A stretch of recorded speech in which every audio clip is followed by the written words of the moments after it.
17ನೇ ದಾಖಲೆಯ ಬಜೆಟ್ಗೆ ಕ್ಷಣಗಣನೆ ಆರಂಭವಾಗಿದೆ. ದಾಖಲೆಯ ಬಜೆಟ್ ಅನ್ನು ಅವಿಸ್ಮರಣೀಯ ಮಾಡಬೇಕು ಅಂತೇಳಿ ಸಿಎಂ ಸಿದ್ದರಾಮಯ್ಯ ತವರು ಜಿಲ್ಲೆಯಲ್ಲಿ ವಿಶೇಷವಾದಂತಹ ಕಾರ್ಯಕ್ರಮವನ್ನು ಆಯೋಜಿಸಲಾಗಿದೆ.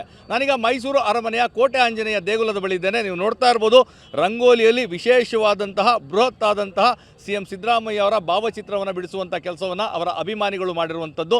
17ನೇ ಬಜೆಟ್ ಏನು ದಾಖಲೆಯ ಬಜೆಟ್ ಅನ್ನು ಮಂಡಿಸ್ತಾ ಇದ್ದಾರೆ, ಇದು ಅವಿಸ್ಮರಣೀಯ ಆಗಬೇಕು, ಎಲ್ಲರಿಗೂ ಸಹ ತಲುಪಬೇಕು. ಈ ಹಿನ್ನೆಲೆಯಲ್ಲಿ ಆಕರ್ಷಕವಾಗಿ ಒಂದು ಬೃಹದಾಕಾರದ ರಂಗೋಲಿಯಲ್ಲಿ ಸಿದ್ದರಾಮಯ್ಯ ಅವರ ಭಾವಚಿತ್ರವನ್ನು ಬಿಡಿಸಿರುವಂಥದ್ದು. ನೀವು ಮೇಲ್ಭಾಗದಲ್ಲಿ ನೋಡೋದಾದರೆ ಹಳದಿ ಮತ್ತು ಕೆಂಪು ಬಣ್ಣದಲ್ಲಿ ಕರ್ನಾಟಕದ ನಕ್ಷೆಯನ್ನು ಬಿಡಿಸಿ, ಆ ಕರ್ನಾಟಕದ ನಕ್ಷೆಯ ಒಳಭಾಗದಲ್ಲಿ ಸಿಎಂ ಸಿದ್ದರಾಮಯ್ಯ ಅವರು ವಿಶೇಷವಾಗಿ 17ನೇ ಬಜೆಟನ್ನು ಏನು ಮಂಡಿಸಲಿಕ್ಕೆ ಹೋಗ್ತಾ ಇದ್ದಾರೆ, ಆ ಸೂಟ್ ಕೇಸನ್ನು ಇಟ್ಕೊಂಡಿರುವಂತಹ ಒಂದು ರೂಪವನ್ನು ಇಲ್ಲಿ ಚಿತ್ರೀಕರಿಸಿರುವಂಥದ್ದು. ಯಾಕಂದರೆ ಹೇಳಿ ಕೇಳಿ ಸಿಎಂ ಸಿದ್ದರಾಮಯ್ಯ ಅವರ ತವರು ಜಿಲ್ಲೆ ಇದಾಗಿದೆ. ಜೊತೆಗೆ ಮೈಸೂರು ಅರಮನೆಯ ಮುಂಭಾಗದಲ್ಲಿ ಇದು ಮಾಡಿರುವಂಥದ್ದು. ಪ್ರತಿನಿತ್ಯ ವಿಶ್ವವಿಖ್ಯಾತ ಮೈಸೂರು ಅರಮನೆಯನ್ನು ನೋಡಲಿಕ್ಕೆ ಸಾವಿರಾರು ಪ್ರವಾಸಿಗರು ನಮ್ಮ ಜಿಲ್ಲೆ ಮಾತ್ರವಲ್ಲ, ಬೇರೆ ಬೇರೆ ಜಿಲ್ಲೆಗಳಿಂದ, ರಾಜ್ಯದ ಬೇರೆ ಬೇರೆ ಭಾಗಗಳಿಂದಲೂ ಸಹ ಬರ್ತಾರೆ. ಅವರಲ್ಲೂ ಸಹ ಈ ಒಂದು ಜಾಗೃತಿಯನ್ನು ಮೂಡಿಸಬೇಕು. ಯಾಕಂದರೆ 17ನೇ ಬಜೆಟನ್ನು ಮಂಡಿಸ್ತಾ ಇರುವಂಥದ್ದು.